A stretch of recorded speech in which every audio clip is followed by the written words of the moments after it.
Tube Tamil வணக்கம்.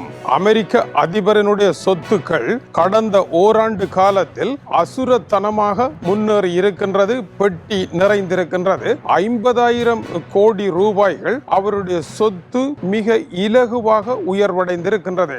இது அறிந்த அளவு. ஆனால் இதைவிட பெருமளவு சொத்தை அவர் உழைத்திருக்கின்றார். கவர்மெண்ட் ஆஃப் எத்திக்ஸ் என்று அரச துறையில் பணியாற்றுபவர்கள் கடைபிடிக்க வேண்டிய தார்மீக நியமங்கள் என்ற விடயங்கள் எழுதப்படாத சட்டமாகவே இருக்கின்றது.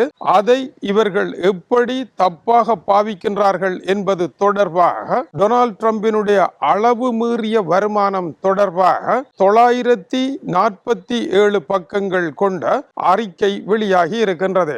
இன்று காலை உலக தலைவர்கள் தட்டி பார்த்த மிக முக்கியமான அறிக்கையாக இது இருக்கின்றது. டொனால்ட் ட்ரம்ப் இதற்காக கூறிய காரணம் என்ன? இந்த அறிக்கையினுடைய பிற்பகுதியிலே இருக்கின்ற ஒரு வாசகம் மிக மிக சிந்திக்க வேண்டிய ஒன்றை நம் எல்லோருக்கும் ஏற்படுத்தி இருக்கின்றது. தான் முதலாவது தடவை அதிபராக வந்த பொழுது பணத்தை சேகரிப்பது தவறு, தன்னுடைய அரசியல் அதிகாரத்தை ஆதாரமாக வைத்து தன்னுடைய குடும்பத்தினர் பணம் உழைப்பது தவறு, அரசாங்கத்தினுடைய தார்மீக நியமங்களுக்கு முரணானது என்று நானும் அமைதியாக இருந்தேன். அதனால் நடந்தது என்ன? எதுவுமே நடைபெறவில்லை.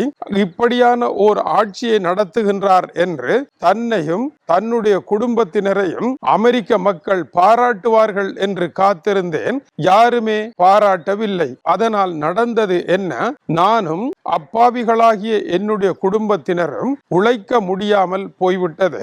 அவர்களுக்கு இருந்த வாய்ப்புகளை எல்லாம் இழந்து அவர்களுக்கு அநீதியும் இழைக்கப்பட்டது. எனவேதான் இரண்டாவது அதிபர் பதவி காலத்தில் தான் ஒரு முடிவிற்கு வந்தேன். இது தவறானது என்றும் மக்கள் என்ன சொல்லுகின்றார்கள், நான் பணத்தை உழைத்தால் என்ன, உழைக்காமல் விட்டால் என்ன, யாருமே இதில் தலையிடுவதில்லை. எனவே பணத்தை உழைக்க தொடங்கி இருக்கின்றேன் என்று அவர் குறிப்பிட்டிருக்கின்றார். இதில் வேடிக்கையான விடயம் என்னவென்றால், ஊடகங்கள், அமெரிக்காவினுடைய பிரபலமான ஊடகங்கள் மீதெல்லாம் இவர் தொடுத்த வழக்குகள். அடுத்து மிக முக்கியமானது, இந்த ஊடகங்கள் இவரை பற்றி ஏதாவது எழுதினால் உடனடியாக பல கோடி டாலர்கள் பெறுமதியான நஷ்ட ஈடு தர வேண்டும் என்று வழக்கை போடுவார். இப்படி வழக்கை போட்டவுடன் நீதிமன்றத்தில் இருப்பவர்கள் அமெரிக்க அதிபரே வழக்கு போட்டு விட்டார் என்று அவரின் பக்கமாக இருந்து பார்ப்பதற்கு வசதிகள் உண்டு. எனவே ஊடகங்கள் இவருடன் பேசி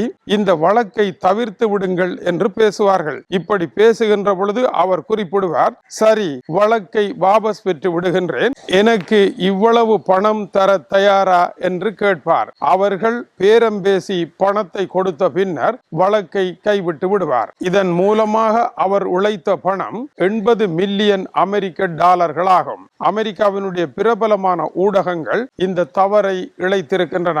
இதனால் தான் அவர் யாரை எடுத்தாலும் அவர்கள் மீது வழக்கு தொடருவேன் என்று பெருந்தொகை பணத்தை கேட்பதை ஒரு கொள்கையாக வைத்திருக்கின்றார். தன்னுடைய அதிகாரத்தை பயன்படுத்தி பின்பக்க வழியால் பேரம் பேசி இந்த பணத்தை உழைப்பதை அமெரிக்க சட்டங்களினால் தடுத்துவிட முடியாமல் இருப்பது கூர்ந்து கவனிக்கத்தக்கது. வேர்ல்ட் லிபர்ட்டி ஃபைனான்ஸ் என்கின்ற நிறுவனத்தை டொனால்ட் ட்ரம்பும் அவருடைய மகனும் உருவாக்கி இருந்தார்கள். இது கிரிப்டோ கரன்சி என்கின்ற டிஜிட்டல் நாணயத்தை உருவாக்குவதாகும். இதன் மூலமாக அவர்கள் இருவரும் உழைத்திருக்கின்ற பணம் 800 மில்லியன் அமெரிக்க டாலர்களாகும். இவர் குறிப்பிடுகின்றார், இதை நாங்கள் உருவாக்கி பணத்தை சேகரிக்கும் வேலையை செய்யாவிட்டால் சீனா அதை செய்துவிடும், அதனால் செய்கின்றோம் என்று சீனாவின் தலையில் பழி போட்டு இந்த பணத்தை உழைத்திருக்கின்றார்கள். இதை கேள்வி கேட்க யாரும் இல்லை. வரும் ஜூலை 4ஆம் தேதி அமெரிக்காவினுடைய சுதந்திர தினம் வருகின்றது. இதற்காக சுதந்திர தின நாணயங்கள் என்கின்ற நாணயத்தை அச்சடித்து அதன் மூலமாக 635 மில்லியன் டாலர்களை உழைத்திருக்கின்றார். இதற்காக அமெரிக்காவினுடைய அரசு ஒதுக்கிய பணம் 150 மில்லியன் டாலர்கள் என்பது குறிப்பிடத்தக்கது. ஆனால் டொனால்ட் ட்ரம்பினுடைய பாக்கெட்டில் விழுந்திருப்பது 635 மில்லியன் டாலர்கள் ஆகும். அமெரிக்க சுதந்திர தினம் டொனால்ட் டொனால்ட் ட்ரம்பினுடைய பாக்கெட்டை நிரப்புவதாக இருக்கின்றது.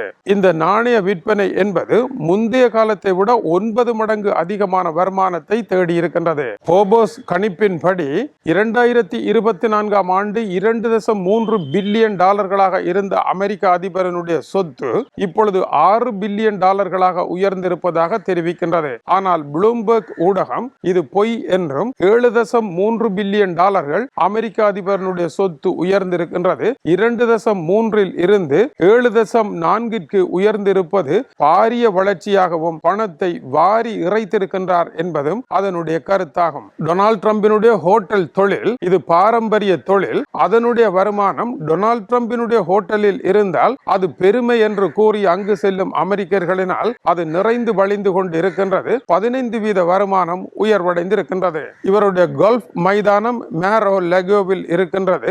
50 மில்லியன் டாலர்கள் உழைப்பதில் இருந்து 77 மில்லியன் டாலர்கள் உழைக்கும் அளவிற்கு இப்பொழுது உயர்வு கண்டிருக்கின்றது. அரசு அதிகாரத்தின் உச்ச பதவியில் இருப்பதனால் மத்திய கிழக்கு நாடுகளில் இருக்கின்ற ரியல் எஸ்டேட்டுகள் டொனால்ட் ட்ரம்பினுடைய பெயரை பயன்படுத்தி அவருடைய நிறுவனம் என்று கூறுவதற்காக அவர் பெயரை பயன்படுத்துகின்றார்கள். தாராளமாக பெயரை பயன்படுத்துங்கள், தரமா தரமில்லையா என்பது நமது பிரச்சனை அல்ல.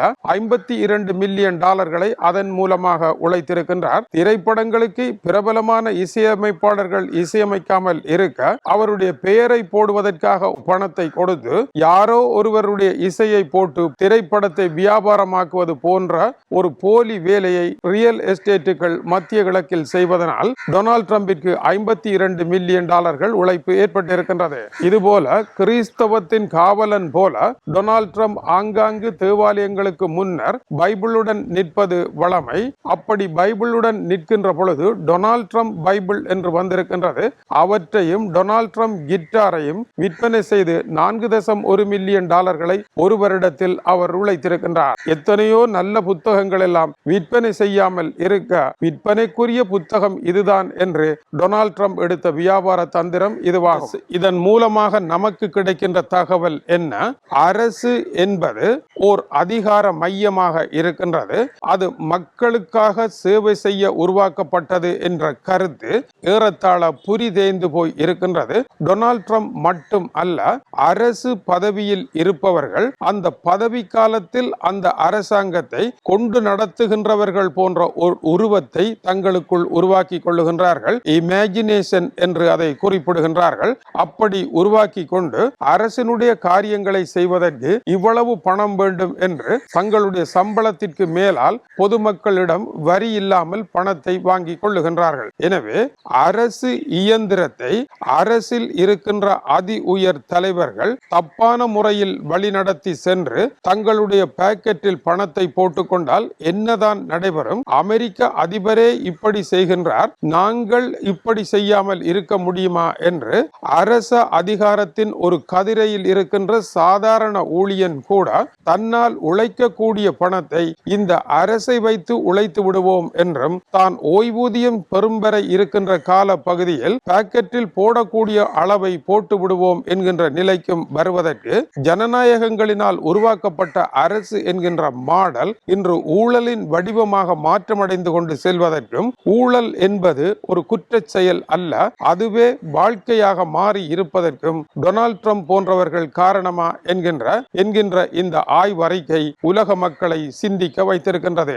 அதேவேளை டொனால்ட் ட்ரம்ப் இன்னொரு கருத்தையும் கூறியிருக்கின்றார். நீதியாக நடந்த பொழுது உலகம் பாராட்டாமலே ஊமையாக இருந்தது, ஆமை ஒரு ஊமை என்பது போல இருந்தது. எனவேதான் ஆமைக்கு சூடு வைத்தால் தான் அது அலறி ஓடும் என்பது போல மக்களுக்கு அவர் சூடு போட்டு இருக்கின்றார், அலறி ஓடுங்கள் என்று. எனவே நல்லதை செய்தால் இங்கு பாராட்ட யாரும் இல்லை, அதனால் தீமையை செய்கின்றேன், அதை பேசுவதற்கு நிறைய பேர் இருக்கின்றார்கள் என்று டொனால்ட் ட்ரம்ப் குறிப்பிடுகின்றார். என்று முகநூல்களை பார்த்தால் யாராவது ஒருவர் சாதனை செய்திருந்தாராக இருந்தால் அதற்கு லைக் பண்ணுவதற்கு 1-2 பேர் வருவார்கள். ஏதாவது துயர செய்தி ஏற்பட்டு விட்டால் பல லட்சத்தில் அதற்காக லைக் பண்ணுவார்கள். எனவே வீழ்ச்சியை ஆதரிப்பதன் மூலமாக வெற்றியை பெற முடியாதவர்கள் எல்லாம் தாங்களும் வெற்றி பெறுவதாக மனப்பால் குடிக்கின்ற காரணத்தினால் டொனால்ட் ட்ரம்ப் நல்லவராக நடந்த பொழுது அவரை யாரும் பாராட்ட வரவில்லை. இன்று டொனால்ட் ட்ரம்ப் இத்தகைய வேலைகளை செய்கின்ற பொழுது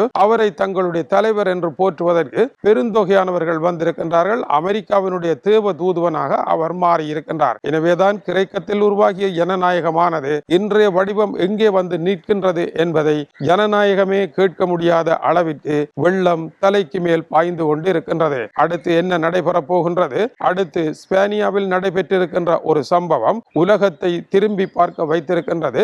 ஜுனிக்கான அந்த செய்தியை காண தயாராகுங்கள். அடுத்த செய்தியாக வருகின்றது. இது டியூப் தமிழினுடைய உலக செய்திகளுக்காக இலங்கை வடபுலம் யாழ்ப்பாணத்தில் இருந்து கீசே துறை. வணக்கம் உறவுகளே.